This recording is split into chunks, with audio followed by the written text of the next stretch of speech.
Assalamualaikum warahmatullahi wabarakatuh. Nama saya Muhammad Azmi bin Arifin, bernombor matrik C18A0523. Hari ini saya akan membentangkan tentang tajuk kajian saya, iaitu kajian reka bentuk kerusi sofa kanak-kanak yang ergonomik di kawasan Selangor. Pengenalan.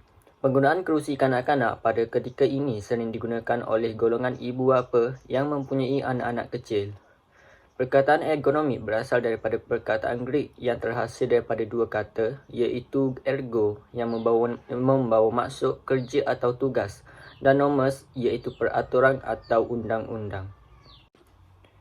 Reka bentuk kerusi diperkenalkan bukan sekadar untuk menghilangkan kepenatan, namun ianya dapat mengurangkan beban berat badan terutamanya pada bahagian kaki serta menyokong dan menstabilkan postur badan. Kerusi kanak-kanak dapat didefinisikan dalam Kamus Melayu adalah sejenis kerusi yang khas digunakan untuk golongan kanak-kanak sahaja. Biasanya ianya berfungsi diletakkan di ruang tamu atau di hadapan televisyen. Objektif kajian. Yang pertama ialah mengenal pasti masalah yang dihadapi oleh kanak-kanak ketika duduk di atas kerusi sofa kanak-kanak. Yang kedua, mengenal pasti dan menganalisis aspek reka bentuk sofa ergonomik yang diperlukan oleh kanak-kanak. Yang ketiga, mereka bentuk 2 dalam 1 rekaan rak penyimpanan dan kerusi sofa yang ergonomik bagi kanak-kanak. Persoalan kajian.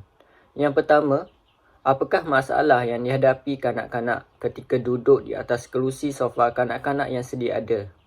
Yang kedua, apakah aspek reka bentuk sofa yang ergonomik yang diperlukan oleh kanak-kanak? Yang ketiga, bagaimanakah reka bentuk 2 dalam 1 rekaan rak penyimpanan dan kerusi kanak-kanak yang ergonomik? Permasalahan kajian. Kanak-kanak tidak selesa menggunakan kerusi orang dewasa disebabkan postur badan dan saiz yang jauh berbeza. Reka bentuk kerusi kanak-kanak pada masa kini lebih menjurus kepada nilai estetik ataupun rekaan semata-mata. Hanya ingin mengambil perhatian dari segi reka bentuk dan perhiasan sahaja. Kalau kita lihat daripada rajah ini menunjukkan kerusi sofa yang sedia ada, yang mana kita dapat lihat bahawa keselesaan dan ergonomik tu kurang kerana ia lebih mementingkan nilai estetik dan perhiasan. Kepentingan kajian. Kajian ini dilakukan untuk membantu memperlihatkan perekaan tempatan bahawa rekaan yang ergonomik sangat penting bagi para pengguna untuk memastikan keselamatan dan keselesaan yang tinggi. Seterusnya, memberikan perubahan kepada pengguna bahawa pemilihan perabot kerusi kanak-kanak yang sesuai dengan reka bentuk bagi memastikan keselesaan kepada anggota fizikal bagi kanak-kanak. Skop kajian ini menjurus kepada rekaan sebuah perabot jenis kerusi sofa yang mempunyai ciri-ciri ergonomik yang baik. Memfokuskan kepada kanak-kanak untuk menggunakan kerusi dengan lebih selesa dan selamat. Jenis kerusi ini direka khas untuk digunakan oleh golongan kanak-kanak, khususnya di ruang tamu dan merupakan kerusi untuk diduduki oleh kanak-kanak. Fasa reka bentuk. Ideation. Kalau kita lihat daripada gambar rajah menunjukkan ideation yang saya telah buat, antara contohnya. Gambar yang pertama ini menunjukkan satu design yang mana kita dapat jadikannya sebagai tilam. Seterusnya ialah idea development.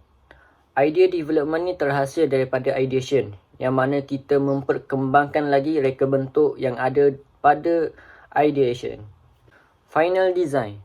Ini merupakan final design bagi reka bentuk kerusi sofa kanak-kanak yang mana digabungkan dengan rak penyimpanan. Kalau kita lihat dari kiri, kanan, backrest dan juga di hadapan tu mempunyai penyimpanan tersendiri. Kita lihat daripada rajah pertama ini, dari tepi tu menunjukkan satu penyimpanan yang terbuka. Pada rajah kedua pula, kita dapat lihat penyimpanan tertutup di bahagian kiri sofa itu yang mempunyai butang. Rajah ketiga pula menunjukkan satu laci yang ada pada bahagian seat bawah pada seat pillow Itu sahaja daripada saya. Sekian, terima kasih.